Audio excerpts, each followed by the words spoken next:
You're about to enter into a new world of knowledge, curiosities, and high strangeness. This is a podcast of Straight Up Strange Productions.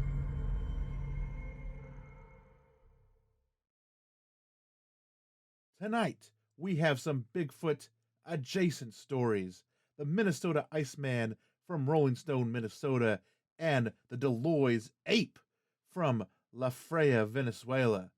All that and more on Small.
Every town has a secret.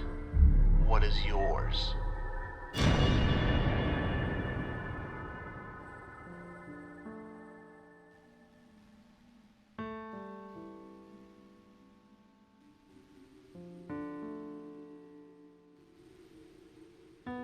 Hello, everyone, and welcome to this episode 3 of season 7 of Small Town Secrets.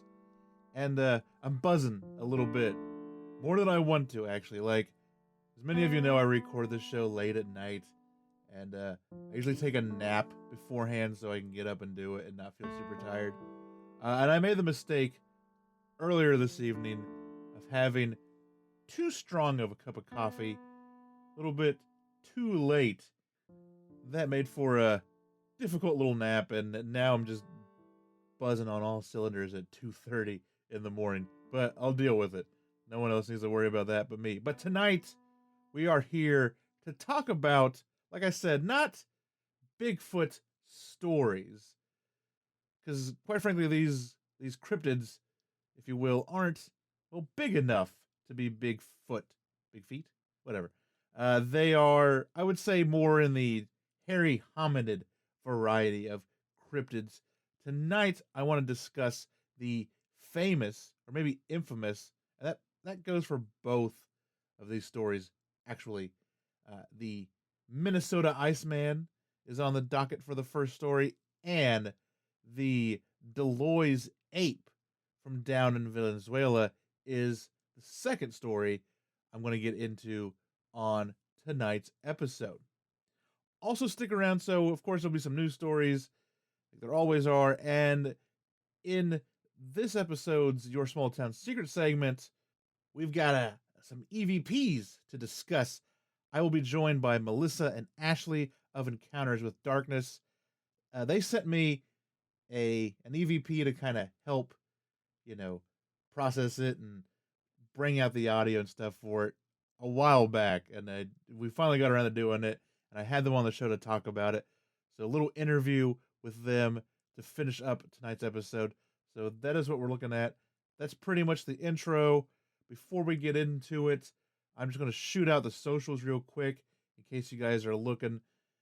Find the show on Twitter. That is where I'm most active. That is at STScast. You can also find it on Facebook at stscast.fb, Instagram at stscast.gram. And don't forget to check out the website at stscast.com for episode notes, sources, images, merch, Patreon links, all of that great stuff can be found on stscast.com. So all that out of the way, I'm ready to get this started. Let's dig into tonight's topics.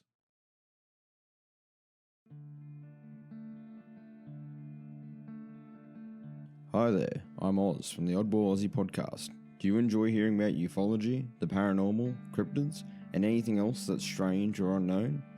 If so, then my show might just be for you. Join me for a different topic once a week and a midweek show that's all about listeners' true stories. Follow me on Twitter @AussieOddball or email me at theoddballaussie@hotmail.com. Hope you enjoy the show and stay safe out there in the weird.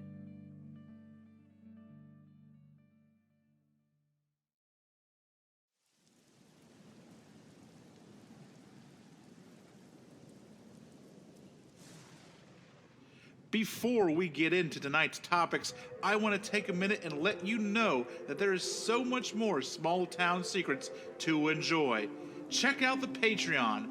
There are $1, $2, and $3 tiers of support with stuff like a shout out on the main show, exclusive buttons and stickers, MP3s to the music I create, also an ad/promo free version of the main show, as well as STS Backroads, the Patreon-only podcast that comes out in the off weeks, which means you'll get content every week, all in your own RSS feed.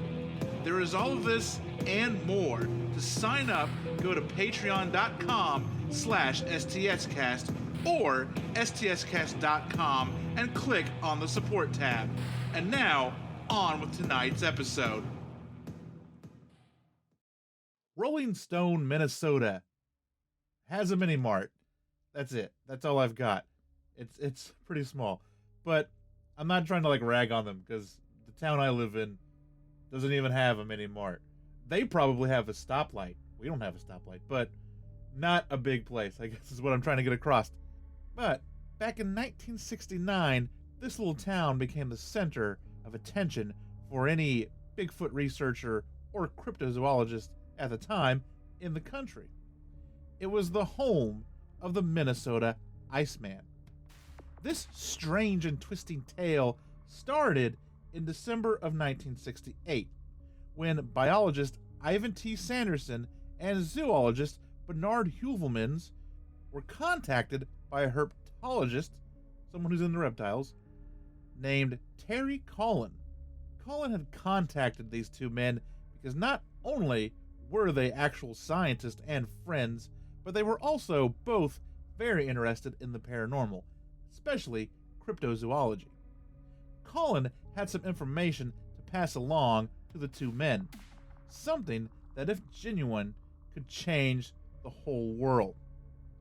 Collin told the men that he had seen a very interesting exhibit at the Wisconsin State Fair back in 1967, and that a friend had seen the same exhibit just a few days ago in Chicago. This exhibit, which cost 35 cents to see, was that of a large block of ice in a refrigerated trailer. Encased in this block of ice was a hairy, ape-like creature with many human features. It stood, if it was standing, about 5 foot tall and had a head injury. Its skull was broken in the back and had brain matter oozing from the wound. The backstory went that this ice block had been part of a larger mass of ice that had been discovered by a Russian trawler.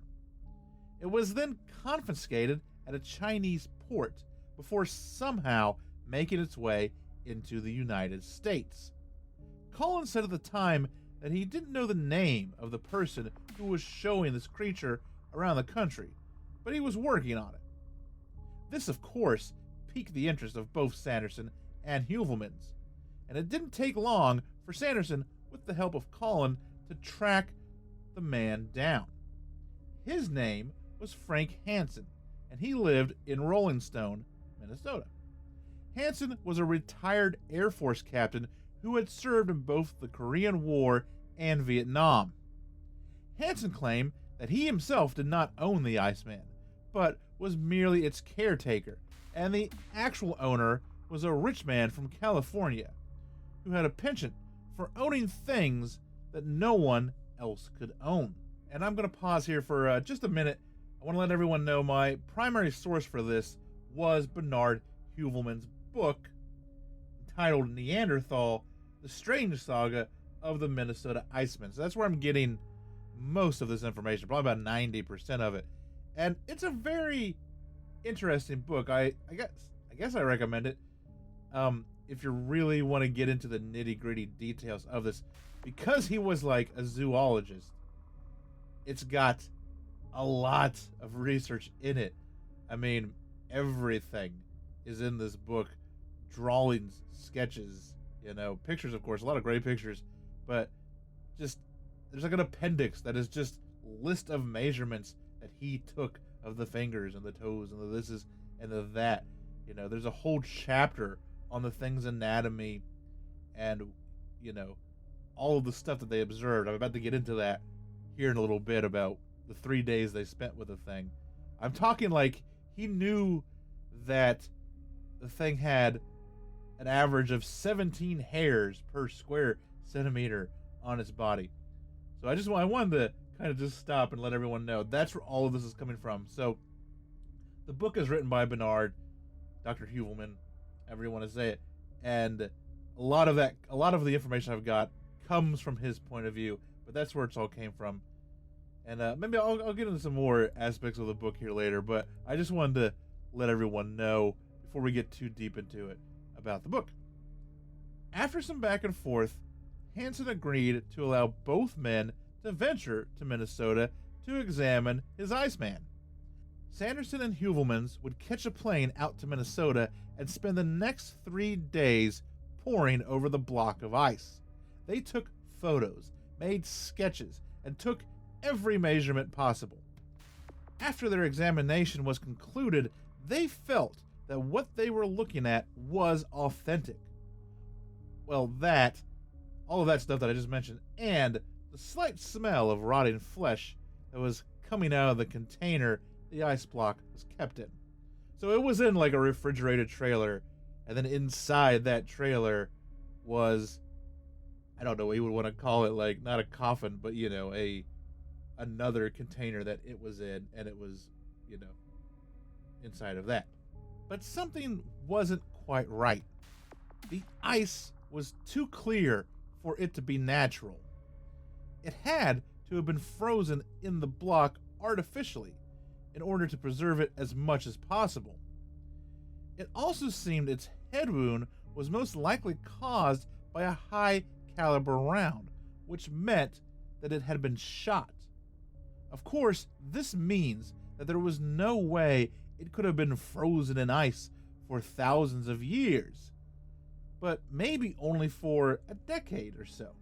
Heuvelmans and Sanderson had concluded, at least to themselves at the time being, that this creature had to be some sort of Neanderthal that had survived. They had even given it a name, Homo pogoides. Sanderson and Heuvelman knew they needed to get the word out on this discovery, out to any scientist or any scientific community that would hear the story. But Hansen said the owner would have none of that.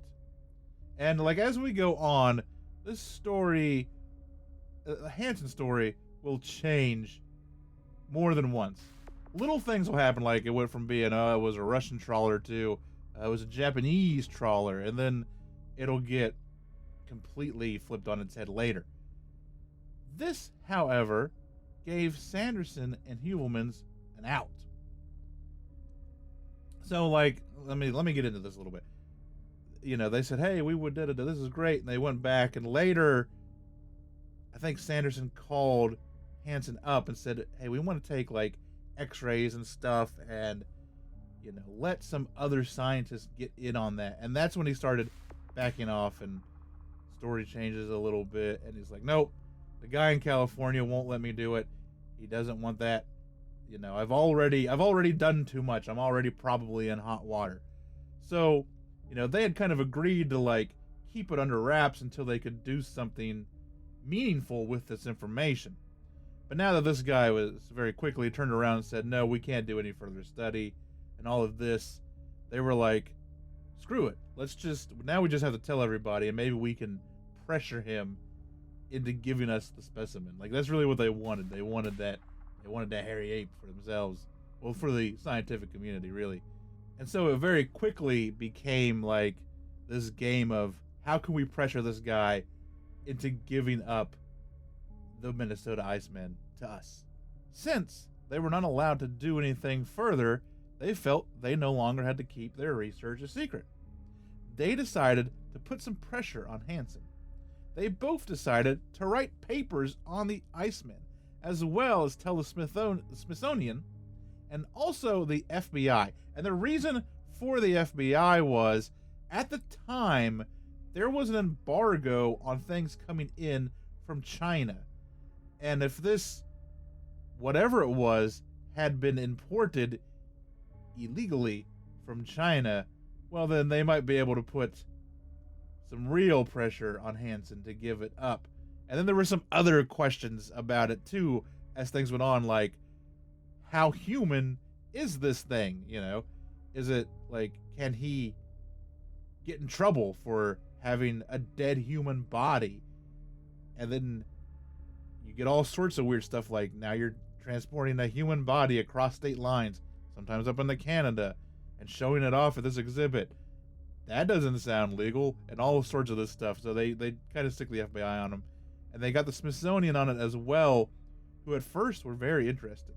But before all of that, they just decided to write a couple of articles, a couple of papers to get the word out there. By March, Heuvelmans had gone back to Europe and ended up publishing a small paper on the Minnesota Iceman.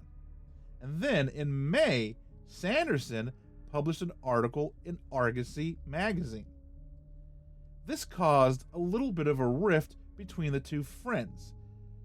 Sanderson was kind of pissed that Heuvelmans had kind of released this article before his. And he had done all this stuff. He had kind of been like, I've been playing this guy. I've got this article coming out in May. I need a little bit more time to set all this up. But then Heuvelmans' paper comes out in March and screws all of Sanderson's plotting up. And he never really forgave him for it that much.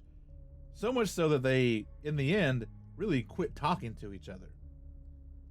After the article and the paper came out, Hansen would then pull the real specimen and stow it away, and now claim that he had put a replica in its place. And this replica was a model made in Hollywood by the finest effects guys out there at the time. So he kind of is like, this is my insurance policy. I can't show this thing anymore. I'm not just going to show a fake one in its place. This would greatly kill most of the interest the Iceman had.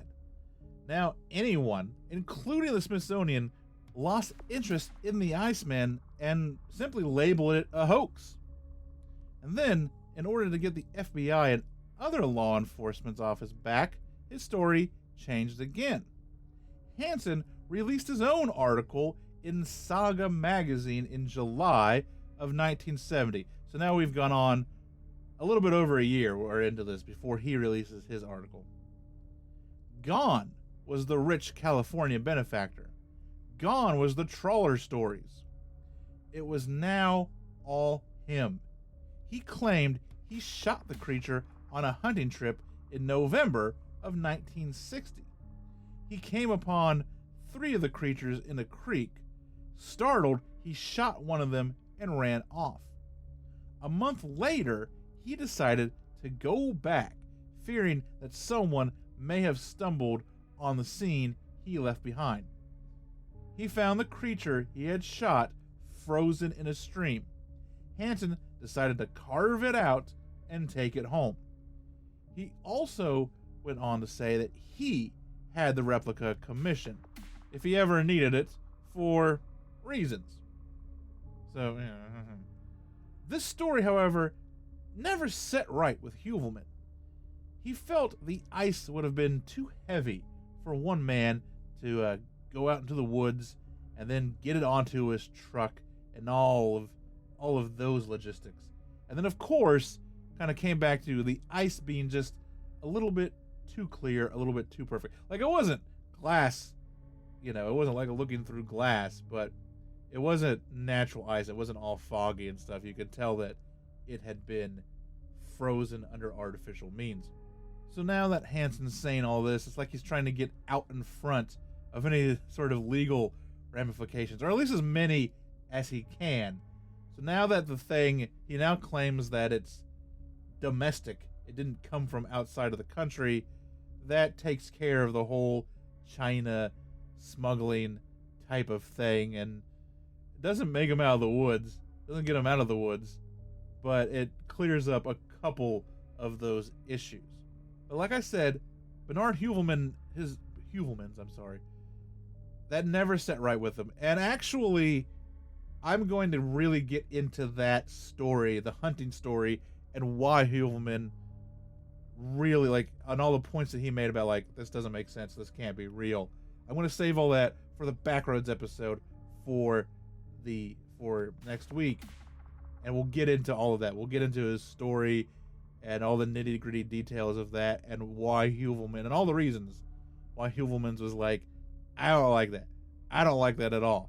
But all that being said, for a while, Bernard Heuvelmans could never quite figure out how he got it, how it all came about. He was under the impression, he was like, no, he got this from outside of the country. It doesn't make sense, at least to Heuvelmans and all the research that he did, any other way. Had to have come from outside of the country. But then, in 1972, he saw an article that raised his eyebrows a little. In short, this news article that he found was about a man who had just been arrested smuggling heroin in the bodies of soldiers coming back from Vietnam. A gruesome practice, it needs to be said, but it did make Heuvelmans think. Was it possible that while serving time in Vietnam, Hansen had shot the creature and employed someone using this smuggling technique to transport his ape-man back in a closed casket? Heuvelmans sure thought so. He was convinced that the thing that he and Sanderson had seen a few years ago was genuine. And he was pretty sure that it was not shot in the Minnesota woods back in 1960. So this seemed to him the only possible scenario. Over the years, excitement died down from the Minnesota Iceman due to several factors. The replica, which Hansen started using, caused most to deem it a hoax very quickly. You have to keep in mind, shortly after Sanderson and Heuvelmans got to study the actual specimen, no one ever saw it again.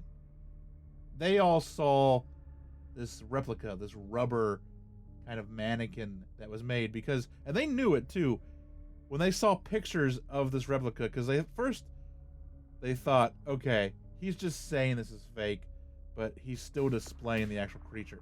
And they saw some pictures of it, and they noticed the pose that it was frozen in, because it's frozen in this pose where it has one arm over around its stomach and the other arm and hand kind of up towards its face. That was a little bit off. They noticed that the toes had been spread out, which before they were all closed together. And the most telling change was the teeth were exposed. Originally, in the thing that Sanderson and Heuvelmans studied, its mouth was completely closed. You couldn't see its teeth at all. And now, all of a sudden, you can. So they knew that something was different. And then after that, the more this replica was out there, the more of a hoax everyone claimed it to be. Heuvelmans never quite recovered from his claims and the quickness in which he published his paper. He passed away in 2001. So that was another big thing. He was, like I said, he was a bona fide zoologist that also happened to be into cryptozoology. And he was never like a crackpot or anything, but he got criticized very heavily for, hey, you published that paper way too fast without having anything really to back it up and scrutinize later. You gotta say, he saw it in like January of 69, and that paper came out in March of 69, and he never really lived that down, so that didn't help matters, because he got a little bit of backlash from the community, and he would go on to do things and write books, but I don't know if he ever really recovered from it. Ivan T. Sanderson died of cancer in 1972, so that didn't help matters either. Now one of the biggest proponents of this story, a guy who really tried to drive it forward, sadly was out of the picture. Hansen's ever-changing stories and the replica caused him and the Iceman to fade more and more into the background. What started out as a lucrative exhibit, touring fairs around the country, gave way to touring malls and shopping centers.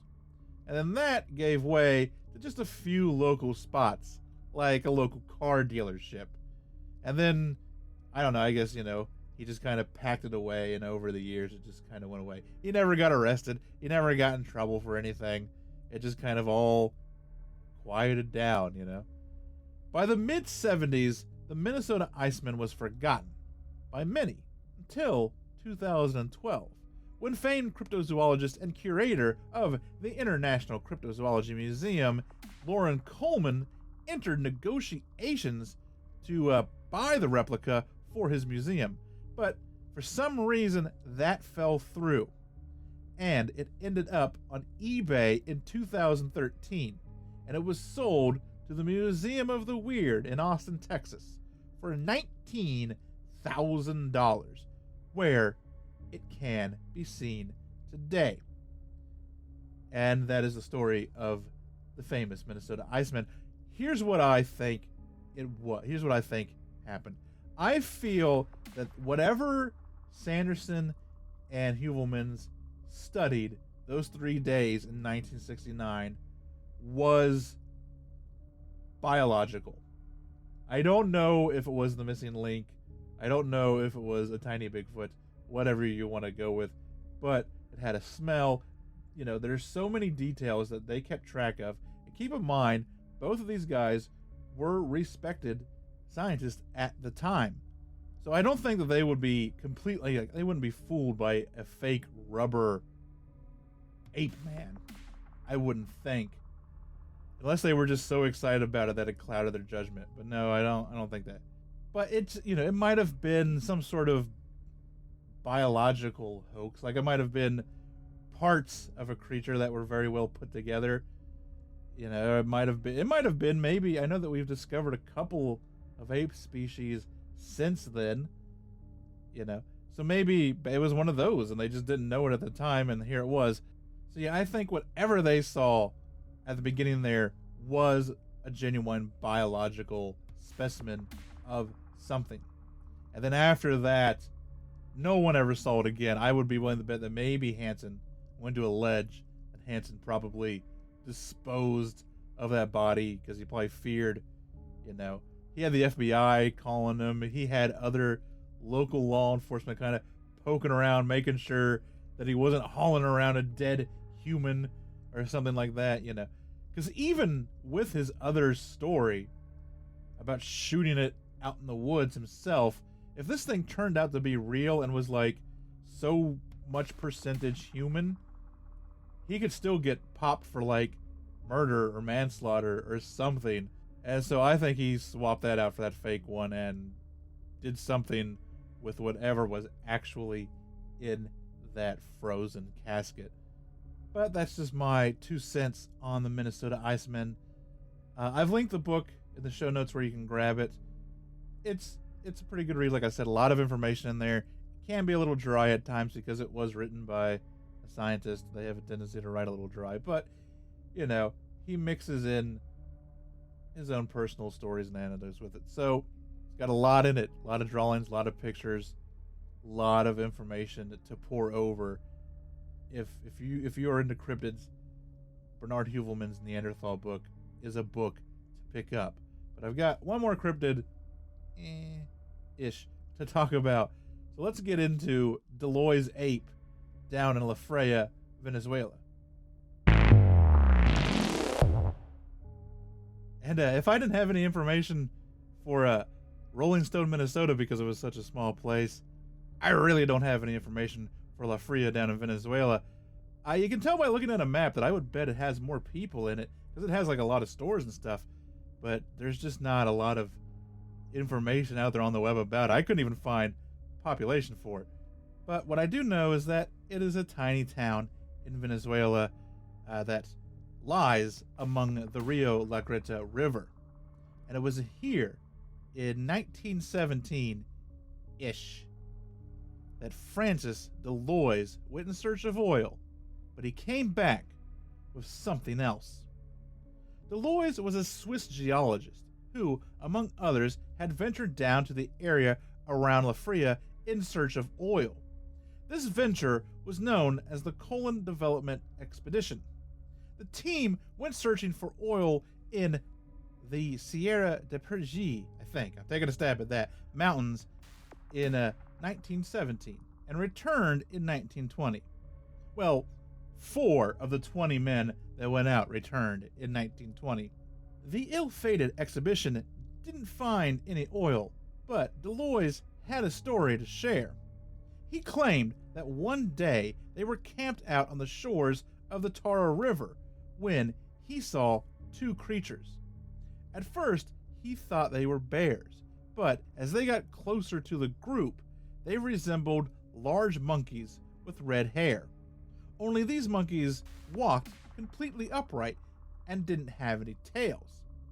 Both of the animals, one male, one female, seemed agitated by the group's presence, so much so that the creatures began flinging feces at the men.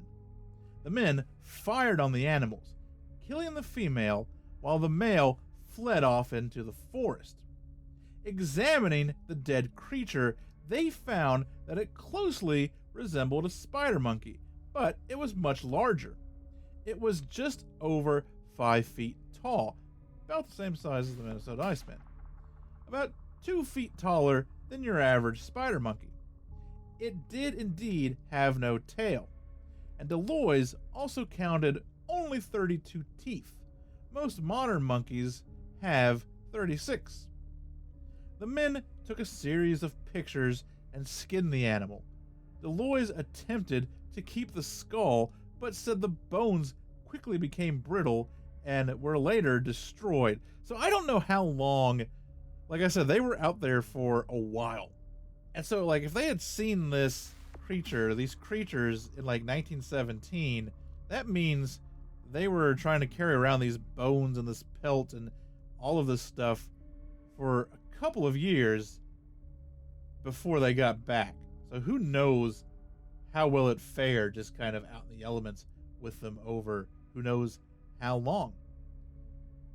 It would also seem that most of the pictures were most likely destroyed when one of their boats capsized.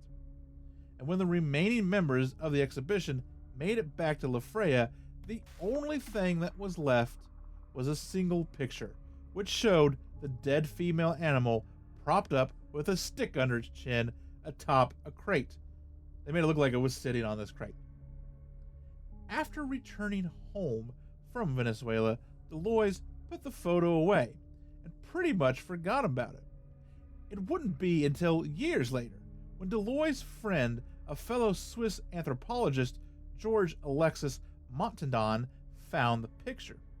And so the de Loys ape was unleashed on the world. And pretty quickly, the major consensus for this was that it was nothing more than a dead spider monkey propped up with a stick under its chin. But who was responsible for this hoax? This Fiji mermaid, if you will, which is kind of the term given to fake animals such as this. Some point to de Loys himself. He was a known prankster, and there was even a witness saying that the creature did have a tail and that it was simply cut off. Others point to Montandon creating the whole thing himself. using de Loys' exhibition as a backstory. He may have used the picture to help propagate the polythelic idea of evolution.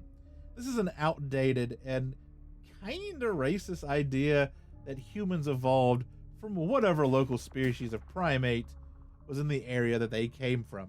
So, like, it kind of posits, like, that, you know, people in certain parts of Africa, they evolved from these monkeys, and then people out in the jungles evolved from apes, and that people in the Americas evolved from a creature that's not around anymore. Just kind of a, when you really start to think about it, idea that, you know, that is no longer around, and probably rightfully so. And even though it was given a scientific description of Ameranthropoids lasoi, or de Loys' American human-like ape, it was quickly shoved to the back as a hoax at best and a prank at worst. It remains a strange story with a strange picture that is most likely fake, but maybe not. I mean, you look at it long enough and you look at the Minnesota Iceman pictures long enough, they look very similar, like the size and the way they are. You know, maybe these guys both found the same missing link. Who knows? I doubt it, though. I think de Loys' ape is a complete crap. I will say, it's a fun story. It's a short one. And then, like I said, the reason why I really wanted to dig into it was because of the picture. I'll talk about that in a second. Here's what I kind of think is the whole thing with de Loys' ape. I think both de Loys and Montadon are completely responsible for all this. I think de Loys took the picture as a prank because he never really talked about it. Even when he came back and they interviewed him and he did all this, you know, he wrote stuff about the exhibition and all of that, he never mentions it. Like, one time he writes about it, like a brief sentence in, you know, one article for something. So I think, like, he took this picture, ha ha ha, and then he just kind of forgot about it. It wasn't important to him. I don't think he was trying to, like, pull the wool over anyone's eyes. I don't think he was like, we didn't find any oil, but we can take a picture of this dead monkey and make up a stupid story and maybe make some money off of that. No, I think it was a thing. It was a joke, a cruel joke, because he killed a monkey and cut off its tail. But I don't think it went any further than that. And then I think later Montadon got a hold of it and was like, hey, can I got plans for this picture. Do you care? And he was like, nah, that's a joke. I don't give a shit. And he used it for his own agenda down the road. So yeah, it's a very creepy picture, and that's why I like it. There's very something kind of uncanny valley about it. Like, yeah, looks like a monkey. Looks like it does. It's just, and it's black and white, and it's grainy, and it's always been another one of those pictures that's always captured my imagination. But if you look at it very closely, and you look at a good picture of a spider monkey, I've got one in there in the show notes that you can see just how similar they look. Like, when you factor in that the thing is dead, and so its skin is probably not behaving how it's supposed to when it's alive, it would make it look a little different. I kind of think it's just a dead spider monkey propped up with a stick under its chin. Because the real problem with the picture is, yeah, it's sitting on a crate and it looks big and its arms are stretched out and all of this, but there is absolutely nothing in that picture to give you any sense of scale. The river's in the background, it's sitting there. All that's there is the river in the background, which is blurry, and you can't tell anything from the background. It's the background. And it's sitting on a crate. Well, sitting. It's propped up on a crate, and then its neck is propped up with a stick so the head kind of sits up. And that's it. That stick could be 12 inches long. That stick could be 3 feet long. You just don't know. That crate looks like a sizable crate, but it could be the size of a shoebox. And the picture is just, you know, taken in such a way where it looks bigger, maybe a little forced perspective or something. There is just really not enough info in that picture to give you any sense of how big that creature was. If it's the size they say it is, then there might have been something to it. But really, I don't think it is. I agree with pretty much everybody else. It is just a spider monkey. But I love the story. I love the creepy picture that goes with the story. And that, there you go, is the short but kind of sweet story of de Loys' ape. And that brings us to the intermission of the show, I'm going to play some music here. We're going to come back with a couple of news stories. And like I said, some EVP goodness in your small town secrets.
And the first of our two stories tonight is from express.co.uk. Even though it's a story from the United States, it is written by Emily Chundy, and the headline reads, "Dog's ghost appears in incredible photo after a loyal pet dies. Cries happy tears." A woman claimed to see her dog's ghost in a photo after her loyal pet Rocky died at the age of 9. Angelita Castillo, who lives in Arizona in the United States, posted a photo to Reddit of a shadowy dog-like shape next to her after Rocky died in August. She wrote, "I think this is evidence that he may still be by my side." Castillo, 34, said that she had previously always been intrigued by ghosts, but never seen one with her own eyes, until she saw the photo taken by her home's security camera. She and her husband had been out for a Friday evening, and when they came back home, they didn't notice or feel anything and went in for the night. But on Sunday that weekend, Casil's husband reviewed their security camera footage and he noticed an image and sent it to her. She added, "At first, I didn't see it until he pointed it out. The image shows the Casil's outdoors, a bright white light obscuring some of the image, and then what could be the blurry shape of a dog by their feet. And the image is interesting, to say the least. It does look like there is some sort of four-legged, blurry mass there, kind of in between them. And then there's a picture of Rocky when he was still with us, later down in the article. I came to the realization that the shape resembled Rocky," said Casil. "I started crying happy tears at what I was seeing. Rocky turned from an older dog into a puppy again when she and the family moved from a city to a rural area last year and loved running around all day in the wide open space," she explains, recalling the beloved dog. "Rocky was a very loyal dog who was constantly by our side," said Casil. "His entire life we worked from home, so he was always under our feet, and as soon as our older boys, age 16 and 11, came home from school, he would spend the rest of the day and night with them." Casil is not alone in believing Rocky visited her in spirit. Many people have commented on her Reddit posts with stories of their own loss and experiences of pets seemingly visiting them from beyond. And as part of a poll conducted by Animal Friends, it was found that nearly 40% of owners believe they have or will be visited by the spirit of their former pet. And the next article is another for sale article, and this is from the Boston Globe, written by Amanda Milkovitz. For sale, one conjuring house, slightly haunted. Burkittsville, Rhode Island. For sale, one of the most famous haunted houses in the country, already inhabited by things that go bump in the night. The historic farmhouse that inspired the blockbuster movie The Conjuring was listed for sale Thursday for $1.2 million by Mott and Chance Sotheby's International Realty. The old farmhouse and barn at 1677 Round Top Road comes with more than 8 acres and a burgeoning ghost hunting business. It was made famous by the 2013 film The Conjuring, which was based on the haunting of the Perron family, who lived in the home nearly 50 years ago. Suddenly, the quiet old place in the dark corner of Harrisville was drawing hordes of horror film buffs and ghost hunters who wanted to see the property for themselves. The unwanted public attention from the movie drove the previous longtime owners to file a lawsuit against Warner Brothers. In 2015, they then sold the property in the summer of 2019. The lawsuit 2015, they sold it 2019. Corey and Jennifer Heinzen, paranormal investigators from Maine, bought the house for $439,000 with the intention of opening it up for visits by paranormal researchers earlier last year. They began offering overnight stays at $125 a person for the curious to explore the 31,000 square foot home, its barn, and land. Ghost hunters and a Globe reporter last October immediately booked a visit to the house, though some fled before sunrise. The house is now booked solid for overnight visits through 2022. The Heisens still love the house, but it's time for them to let it go, said the realtor Benjamin Keene. The Heisens are hands-on with the business and are still traveling back and forth from their home in Maine, he said. They've built something special there as a business, and they are at the point where they can pivot, or they would have to hire a full-time staff to continue it the way it is, Keene said. In a Facebook Live post Thursday afternoon, the couple explained that they didn't anticipate how overwhelming it would be to own a famous haunted house. We're paranormal investigators. We're not business people, Corey Heinzen said. They have visitors at night, every night, tours in the daytime and in the wee hours. Some people still try to trespass on the property. The Heinzens say the house became more work than they anticipated, and there's no stopping the flood of interest. I knew we feel there would be perfect buyers for it, but I don't know if we were the perfect for a business like this, Jen Heinzen said. It's too big for us. The bookings through 2022 will be honored, they said, and the family hopes the new owners will follow in their footsteps. We just wanted you guys to know it wasn't an easy decision for us, and it wasn't made without putting a lot of thought into it, Jen said. I will be very picky about who comes into this house. If we can't find the right buyer, we won't sell. The house will appeal to those who appreciate the paranormal and the investigators who can take over the paranormal business. The couple has built, Keene said. They are hoping for the next person to hit the ground running.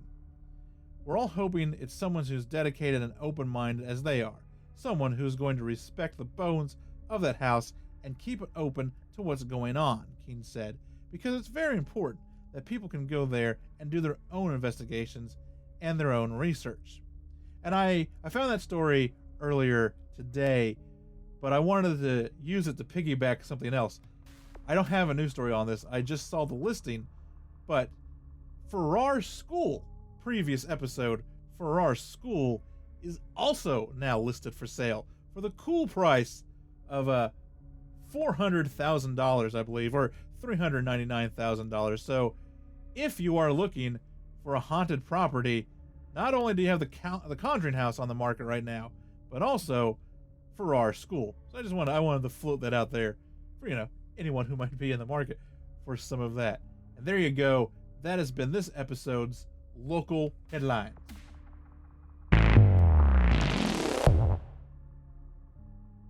And on tonight's segment of Your Small Town Secrets, like I said, it's all about EVPs tonight. I'll give you a little quick, we get into the interview, but I'll give you a little quick about what happened. They posted this on Twitter looking for someone to take it and try to clean it up and do whatever they could. And I was like, I can do it. I've done it a couple of times for some other people. And so they sent it to me. This was in like July. I promptly forgot about it for a couple of months, but finally remembered and took a stab at it, tried to clean it up and get rid of the background noise and the hiss and boost all the thin sounds and all of that. And then I asked Melissa and Ashley if they wanted to come on and talk about, where they were at and the whole story and everything behind it. So that's what we get into in the interview here. So before the interview starts, I'm going to just throw the boosted version, the version I cleaned up of the EVP in the show here. I'm going to loop it, let's say, 3 times so everyone can hear it and get a good sense of what they think it says. And then later we do talk about like what we think it says and all of that.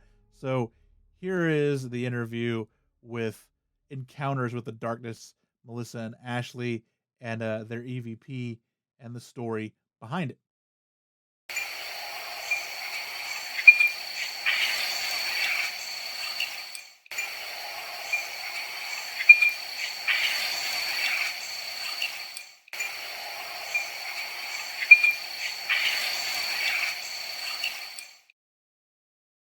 Hello, we are Encounters with Darkness. I am Ashley. And I am Melissa. And we hunt spookables. Or we try to. We do. Sometimes we get some things. And sometimes our equipment fails us.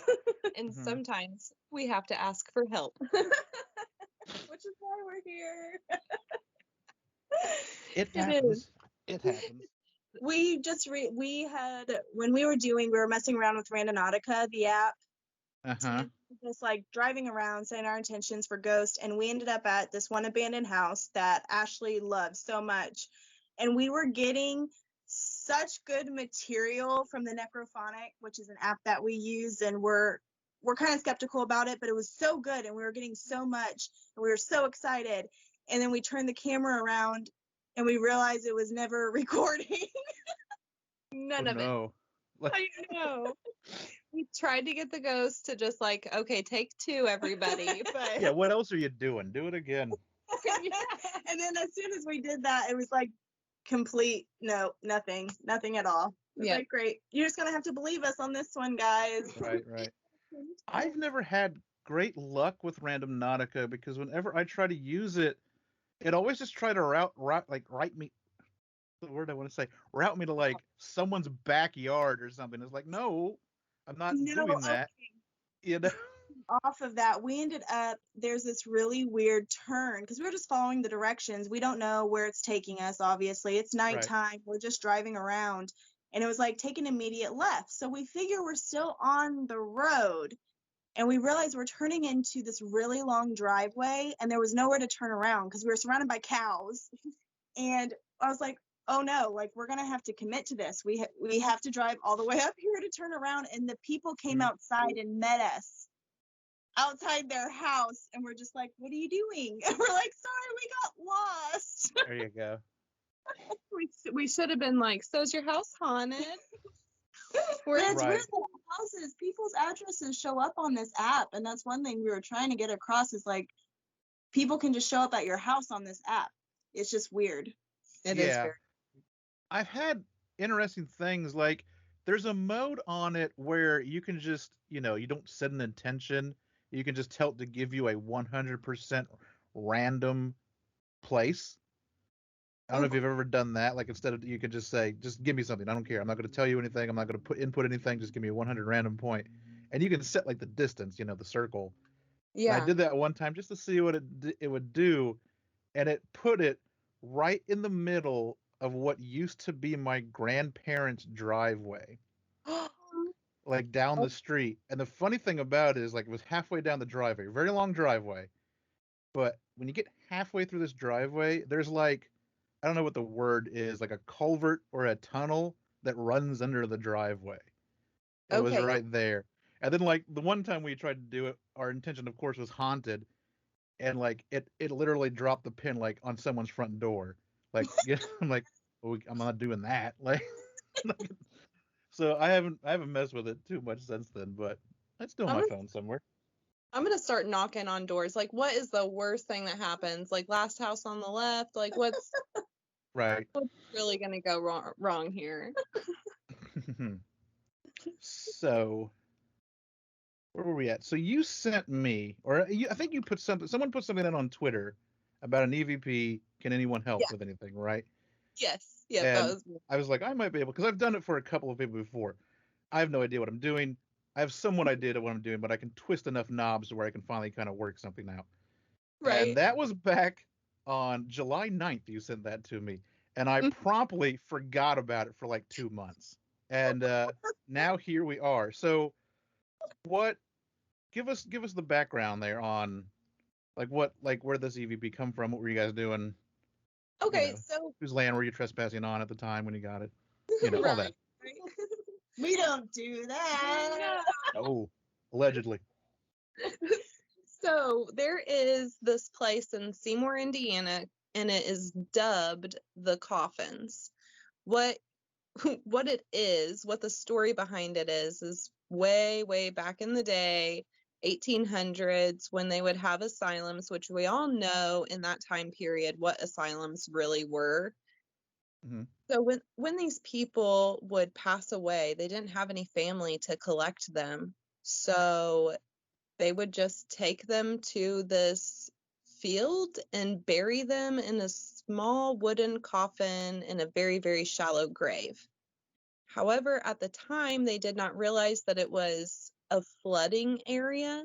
So every single time that it would rain really hard, that whole field would flood and the coffins would start to rise up from the shallow graves. So that's how it got the name, the Coffins. So we went there. There's a bridge. So it's a road. Anyone can go there if you can find it, because it's only dubbed the Coffins. It's not landmarked. So we went there. We're walking across the bridge. We're looking out at the creek and the field, trying to figure out, where we should start our investigation. And we keep hearing stuff happening underneath the bridge. We're really freaked out. Which we should point out, it's now used, like a lot of people go there now to like do drugs, do different things. We found gun shells. People go there just to shoot guns, I guess, for the heck of it.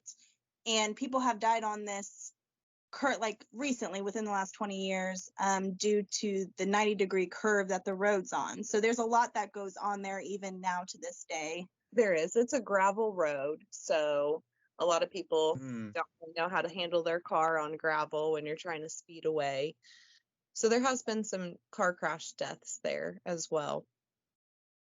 But we're walking back to the car actually when we captured that EVP because we thought someone may be under the bridge. We weren't sure. And it's just the two of us that go to these places.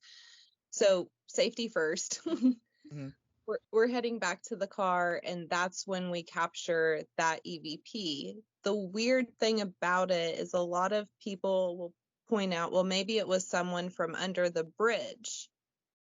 That I would believe if the EVP wasn't so close to the microphone when you look at it from the audio perspective.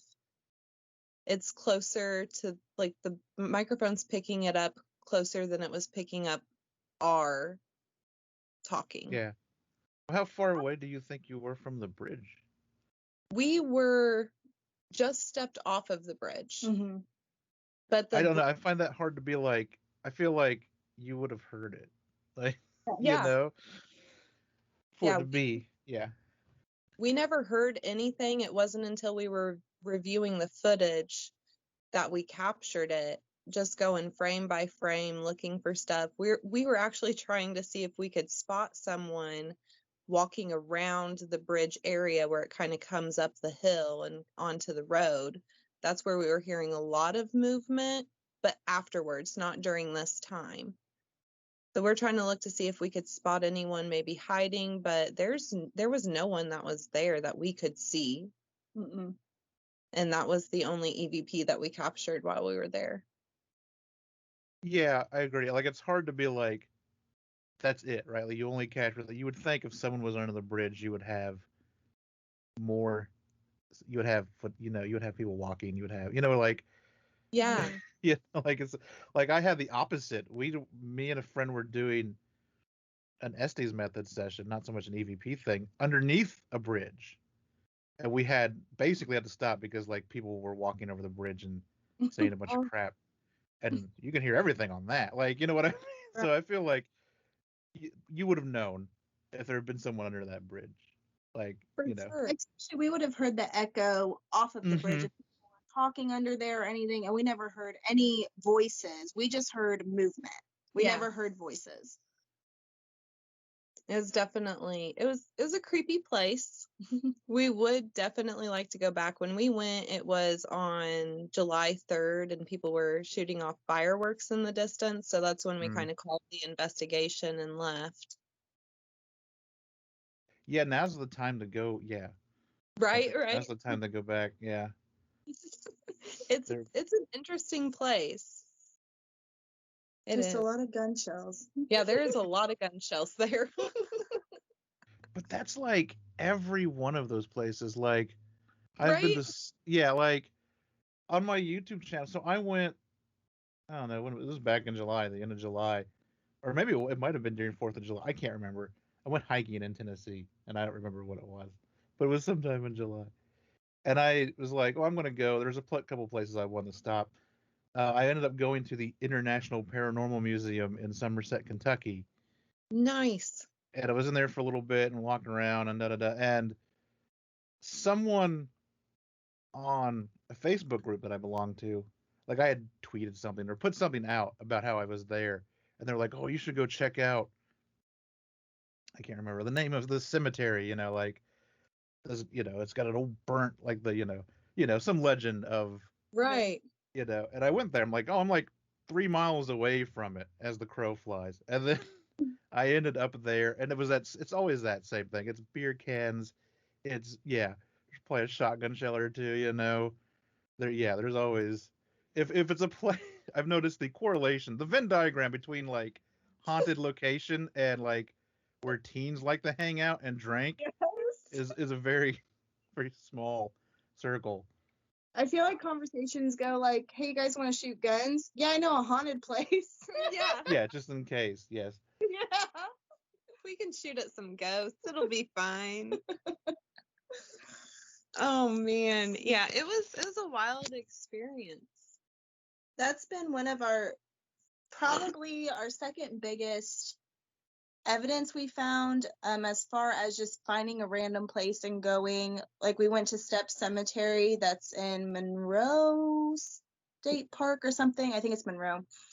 And that's where we caught the apparition. That's the first apparition we've ever caught. And again, we didn't see it when we were there. Nope. It's Right. always after the fact. So it was really exciting, for sure. Is that?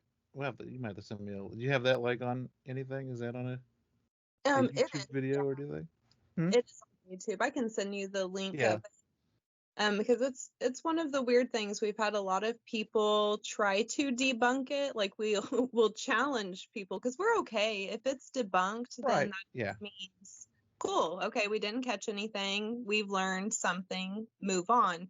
But we actually challenged a guy, and this is his entire content is to just debunk paranormal videos. So we sent him the link. He blocked us, so I don't know what that means. We took that as a win. Yeah. Yeah. So that's weird. Yeah, I'll send you the link to it. Maybe you can just don't block us. Just tell us No, I won't do it. if it's not. Right. So did you? Because all I have is like a couple pieces of it. Did you like? Is it okay? I guess like I said, everyone has heard it. What do you guys think that it says? So I hear at the beginning, I hear a female's voice come through and it says, "Are they alone?" And then a few seconds later, if that, I hear a male's voice say, "Yes, they are." That's what I hear. What do you hear, Melissa? The only difference I hear is at the first part, I hear, "Are they there?" And then I hear the "Yes, they are." I don't hear the "alone." I hear, "Are they?" Yeah, I think I hear, "Are they there?" Mhm. But I wonder if I can. I'm gonna try something. Ready? What happens if I just like? If I drop it, I'm trying to like put it in here. What happens if I drop it in the chat? Will that do anything? Come on. We're excited. This is new technology. I hate Skype. It's owned by Microsoft, so it automatically sucks. Right. It's like in there, but I can't get it to do anything. I thought maybe I could play it real quick. I mean, I could, but I'd be the only one that would hear it. Right. Huh. But it's interesting that I didn't send it.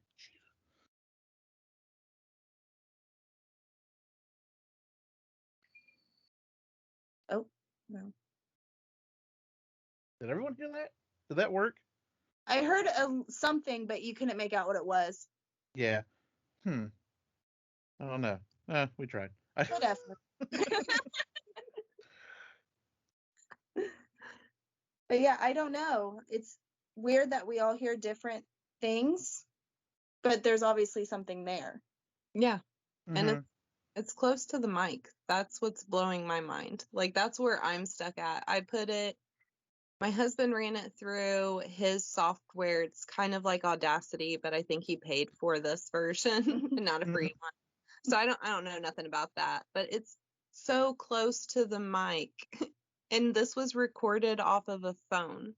Like we were recording with our phone. Yeah, because it actually, I mean, I'm using Logic Pro, which is like I paid for it too. Like and you can see not a lot, but there is some waveform there. Like, you know what I mean? Like you can tell that it's not just like so quiet that it's not leaving some sort of visual trace. Like there is a little, there are little bumps and waves. Not big ones, but they are there. And so because people might say it's like one of us whispering or something, but we're actually talking right before and right after. So you can tell, like, it's not either of our voices. So, because I know people could say, "Oh, well, were you whispering?" It's like, no, you can tell we're having a conversation right before and right after because we're getting freaked out in that moment. Yeah. So you can tell that it's neither one of us, and it doesn't even sound like us. Because at first I was like, oh, maybe we were talking. But no, if you watch, we're not. So it's just it's strange. It's very strange. Yeah, you have to, send me a link to that too. That way I can put everything and people can go and watch. Like, So it was video. It wasn't just audio then, right? Yeah, no, Like, this is taken off of a video. yes. Okay. That'd be cool. That way I can drop it in the show notes and people will be able to go and see all of that. They'll be able to see me and Melissa staring back at the bridge and then at each other and then back at the bridge. And then walk to the car. Mm-hmm. We only walked to the car, I think, 3 times Mhm. before we were finally like, okay, maybe it's not safe here. And we also, I don't know if you can't really tell from what I noticed when we watched the video and played the audio.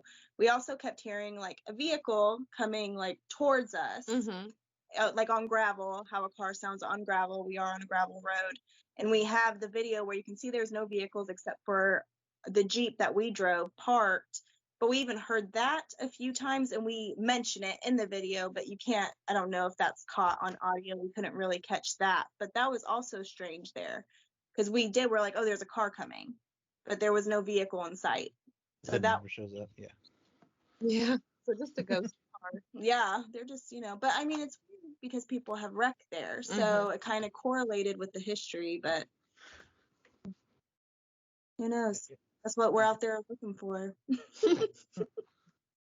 Encountering darkness. I will say this. I did Google Seymour, Indiana, and the coffins. Yes. The first, if you these are always my favorite. If you Google Seymour, Indiana, the coffins, first result is an angel fire website with with bats in the background and some dripping blood and a skeleton popping up from a casket. They have so many good ghost stories on there, but no one puts addresses. Right. Yeah, I know. I used to. Place. I know. There used to be all of these just like terrible, I mean, not like, I guess it was like, 1999, right? Like when you could just go and make an angel fire website. That was like the thing to do. Yeah. And like, yeah, like Ohio used to have this great one. I can't even find it now, where you could click on counties. Like you click on the county, it would just give you stuff. But it was never like, I mean, some stuff like, yeah, because it was a big, landmark. But other stuff like, I live very close to a town called Troy, and there's supposed to be this like cemetery out in the middle of nowhere with a dead tree in the middle, and it's on a hill. Never been able to find it. Like, I don't know if it exists. I don't know. I know there is a cemetery in Troy with a dead tree that's on the middle of a hill, but it's like in town. I drive by it 10 times a week. Like, but I don't think it's that one. I don't know. I always love like, yeah, they're like, here's all these stories, but we're not going to give you any details on any of it. No names ever. That one, they don't want to leave the address because then it would debunk all of their stories. Yeah. In the middle of town.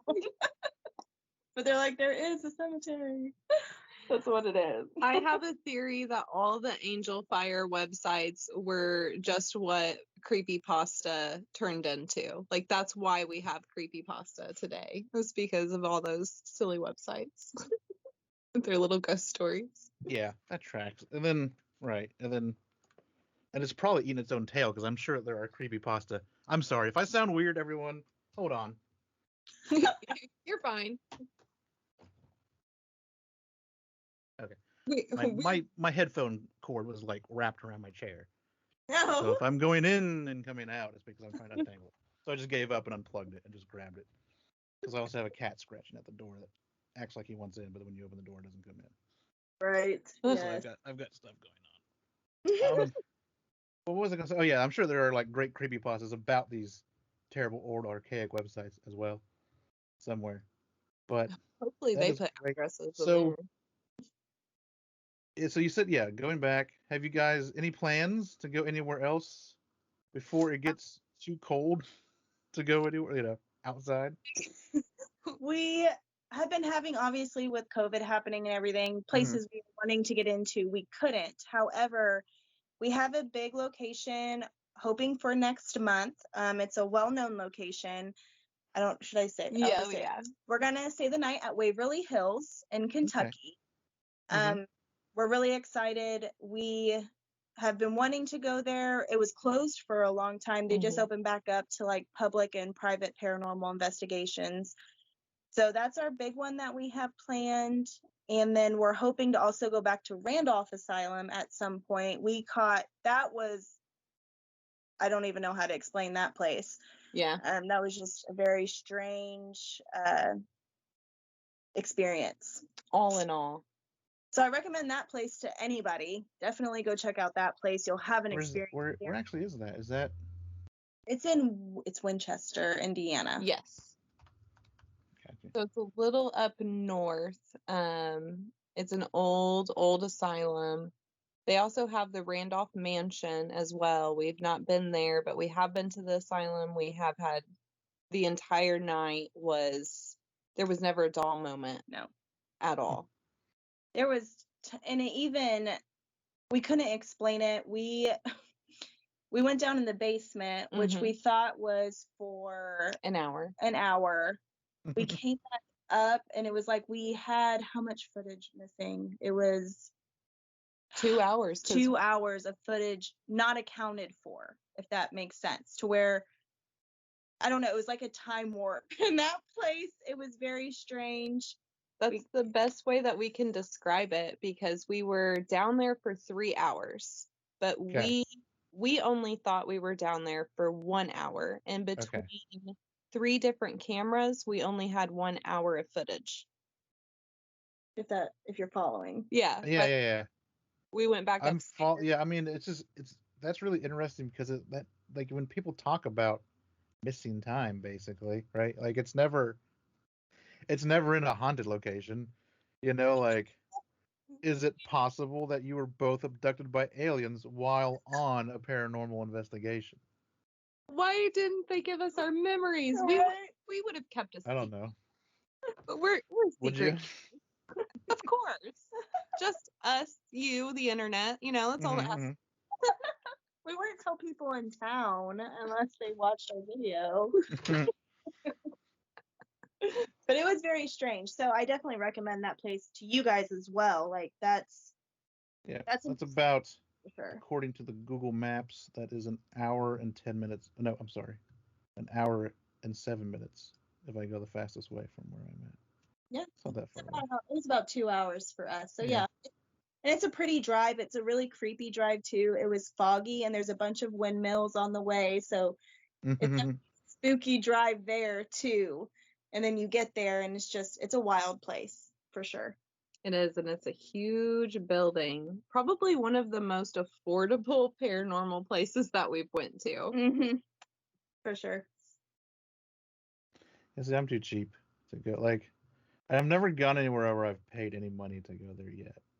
Oh, you're like I've always just dug up little things from, like, because my thing is like the bridge that we went to was called the Bloody Bridge, and it was like this little bridge in the middle of nowhere. It's like a trailhead, on the old canal, the old Miami Erie Canal, like ran all the way through Ohio.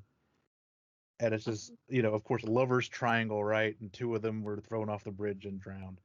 Oh, and something probably did happen, but I don't think we have like all the details. But and like I was like, we should go there. It's like an hour away. No one, no one's gonna go there. Yeah. No one knows about this place, and we can just go there, and it's right on a trailhead. And if people walk up and down the bridge, we can just leave, which is exactly what we did. But it was one of these, one of these days when things are kind of under control, I would like to go to a couple of places. We tried to like hit Waverly, Yeah, we did a lot of, I think our first season together, that's all we did was just urban legends. Mm-hmm. And we'll probably go back to a few of them. But now that we've had the taste of like going into buildings, it's so much more fun, especially in months. Because who cares if it's hot or if it's cold or if it's raining or if it's snowing? Yeah, like you're in a building. It's right. great. There's no wind pollution. There's no But we've got a lot of the urban legend spots in Indiana. At least southern. Yes. Yeah. I at least try to find something I know has some tangible,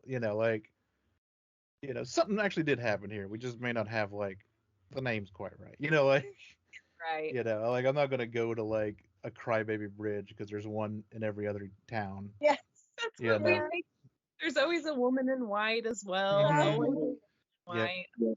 Well, that's one thing too. When you go to like when we went to Randolph, and we tried to tell when we've gone to places that have history, we don't want to hear the experiences that they've had going into it. And we talked about this, like Yeah. when we had the tour with the lady at Randolph beforehand, she focused on certain rooms, about the rooms with the most activity. But then when Mhm. we investigated, it was the rooms that weren't even mentioned where we had the most activity. So we don't like going into a place and then being like, well, this room, because then you end up focusing on just that room. Right. Right. And that room's probably overly investigated. And if I were a spirit, I'd be like, seriously, these people again? Like, haven't you had enough? So it's like, go to a different spot. I don't like hearing about the history too much and Mhm. experiences before we go to a place. That makes sense. Mhm. We like Hearing, going. it's like hearing what an EVP is supposed to say Yeah. before you hear it. Yep. And we've come Yeah. full circle. And here we are. There we go. We're So always full circle. awesome. I think that's good. That's about half an hour, 25 minutes once I cut out, the Yay. beginning ramble listeners. So YouTube channels, Twitters, all of that stuff. Anything else you want to let everyone know? And if you send me all that stuff, I'll make sure to put it in the show notes so everyone can link You to can the follow socials our and all that. Instagram. We have a TikTok, which is full of funny videos. We're both authors. People can definitely buy our books. Support the cause. Yes, Right. Okay. that's about it. And there you go, another episode in the books. If you are on Patreon, like I mentioned earlier, we're going to dig into Hanson's hunting story. And then we're going to dig into why Heuvelmans thought it was all horseshit. That is the next episode of STS Backroads for the Patreon members. Before I get out of here, if you have a small town secret you would like to share, like Melissa and Ashley had, then there are a bunch of ways that you can get it to me. You can get it to me by social media. Those are all up top of the show, at STScast on Twitter, at stscast.fb on Facebook, and at sts.gram on Instagram. You can also go to the website, stscast.com. At the bottom of the main page there is an email form that you can fill out and send me your experience as well. You can write it in. We can do a little interview. You could just record something if you want. No one's done that yet. I want someone to do that so I can just drop it in here and not have to do anything. But we can do it. We can pull it off. So if you've got a Bigfoot story, a haunting, a true crime thing, or just like a weird history thing from your small town that you want to share, we can do it. Let me know. We'll get it on here. And one more little thing before I get out of here for the night. I am working on some stuff on Twitch. I'm going to, maybe get on there a little every once in a while and play some kind of horror / paranormal / just kind of more darker themed video games, just kind of maybe some indie stuff, things like that. I might hop on there when I mess around some music, in case anyone is interested with partaking in that as I just bang around on keys, not knowing what I'm doing until something sounds good. If that sounds interesting, then I'll throw that on there too. But the big thing I want to do it for is I want to start the stream that is essentially just like a panel show, like a talk show, where I get a couple of weirdos together, me and maybe like 2 or 3 other people, and I throw a paranormal topic out on Twitter, have people vote on it, and then we're going to get on the stream here and just have fun and discuss some topics, maybe go really deep on something, or just maybe make fun of something really dumb for an hour or so. Just have some fun with it and have an excuse to get together and just talk about some of these topics. I think it would be really fun. I think a lot of people would enjoy it. So that is something I'm working on. It's going to be called Small Town Secrets Presents STS Town Hall. So I'll give everyone more details as that gets closer to becoming a thing. I just kind of started getting it all together. I'm hoping to get it out for the month of October and then maybe do it every month or maybe more. We'll see how it all goes. I just wanted to give everyone a little heads up on that. So that's it. That's the show. Thank you all for listening. Thank you all for supporting and enjoying the show. If you want to, if you can, please head on over to iTunes or your podcatcher of choice and leave a rating or review. It really helps the show out. Also, just let a friend know about the show, someone you think might be interested in also listening to Small Town Secrets. Like I say, almost every episode, if everyone out there gets someone else to listen to the show, then we automatically double the show's audience. But there you go. That is it. That is the episode. Thanks once again. Until next time, remember, every town has a secret. What is yours?